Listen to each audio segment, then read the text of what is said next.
marka koowaad raadiyo reer aad ay mahadsantihiin marka labaad howlgalka sida u dhaca aan guda galo sali 12 bartanimo ayaa ciidanka macalfayda fadhigoodu yahay degmada Jaralafki ay ku dhaqaaqeen magaratay wadada dheer oo xiriirisa Buurweyn iyo Siido haye marka maxaa dhacay marka wax dagaal oo dhacay ma jiraan si nabdoon meeshaas ku wareegno magaratay haye xaaladda ka waran marka dadka deegaanka ay la wareegteen ku sugnaa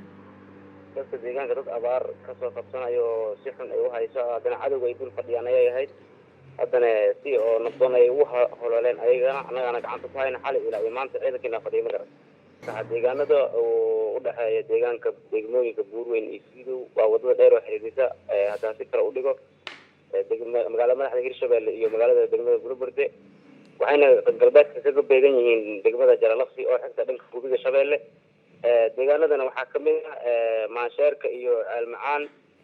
iyo mitirkii eeloy dhammaan deegaanadaasi waxay ku teesan yihiin wadada laamiga dheer ma garatay haye marka wax khasaare ah ama hadda oo dhacay ma jiraan dagaalka oo Almacaan laga soo warinayna dagaal saa u xoogan ma aha niman mooto wata ayaa meesha lagu kulmay waana baxsadeen ciidankana way rasaaseeyeen marka taabay wax u dhacaan walaal waxaan leeyahay wali dagaalka waxaa meesha laga maqlayaa dhawaq rasaasta oo ku socda maxaa ka jira warkaas wali dagaal ama xaaladda deegaanka hadda aniga ku sugan kula hadlay xaaladda deegaanka aad ay u dhigantay ma garan haye marka dadka meeshaas ku sugan ee lagu dagaalamay iyagu wax ma soo gaarin maya wax khasaare oo dagaalkaasi dhinaca walba aan sheegi karna ma jirto awoodda macawsayda waxa uma babac dhigi karaan nimanka nabadiidka argagixisada arxanka daran marka waa si tartiib ay iskaga holalaan markaan ku dhaqaaqnaba way iskaga baxaan deegaan walba ay joogaan ku dhaqaaqno ma garan marka deegaanka qabsataan idinku maxaa sameysaan maxaa tallaabo qaadaan deegaanka kulli magaalooyin waaweyn halka ku yaalaan waa deegaano yar oo dad xoolo dhaqato ay ceelbiyo ku yaalaan dadka way la soo dhaweeyaan anagana waa farxad gelina si aan laga cararin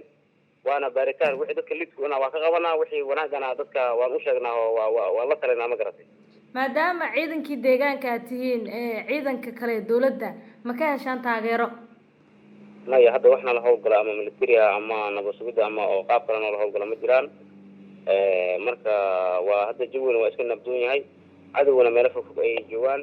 marka waana kusii socdoonaa ilaa qiimaha ay joogaan ama dad ajnabi oo wadamadoodii ama adduunka intiisa kala dambiga soo galay inay Soomaaliya ay ka dhigtaan ma u duqaado doon ilaa iyo ay ka hagaagayso nabadda Soomaaliyana dagaalka waan wadayna ma garan waxaan leeyahay marar qaar markii deegaano oo la wareegtaan oo kale deegaano kale u sii gudubtaan deegaankii markaa ka tagtaan dadkii waa loo soo dabamaraa deegaan ay ciidanka macawsayda inay hadda tageen ay weerar ama ay ku qabsadeen ama si nabdoon ay ku qabsadeen kasoo baxeen ma jirto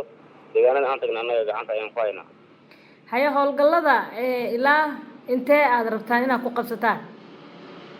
wallahi ilaa iyo xuduudaha Soomaaliya ay nabad Soomaaliya dil ay ka helayso annaga meel hadda gobol ama laba gobol ama saddex gobol oo bartilmaameedkoodu yahay ma jirto ilaa iyo Soomaaliya nabadeeda ay ka hagaagayso nimankan ay ugu sugan yihiin xataa iska daa tuule geed hoostiisa dagaalka waan wadayna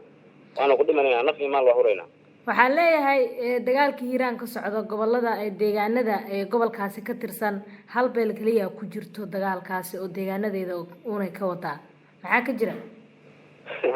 halka hadda ka saxo madaxweynaha Soomaaliya dagaalka iclaamiyay meelo badan oo ka socda asigoo nooc walba leh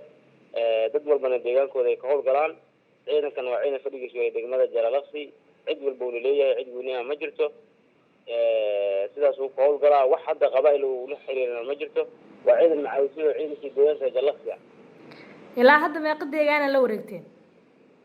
tuulooyinka aan ku sheegay maansheerka iyo mitirkii eeloy iyo agagaas tuulooyinkaas aan la wareegnay hadafkeenu wuxuu yahay meel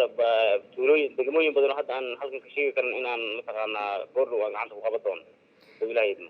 dadka deegaanada aad qabsateen ku sugan ee muddo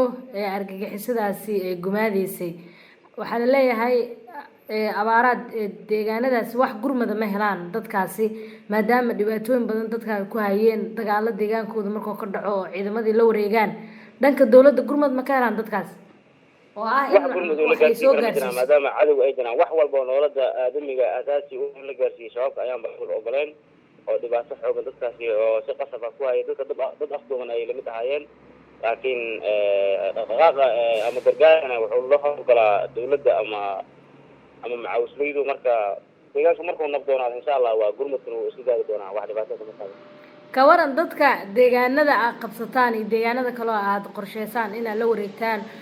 sidee dadka idin caawiyaan abaabulka ka socda deegaanadaasi? dadka deegaanka maasha allah dadka deegaanka aad bay soo dhaweeyaan aad bay ugu faraxsan yihiin marka dawladana waa inay ka faa'iideyso dhaqdhaqaaqa lasii laba jibaan.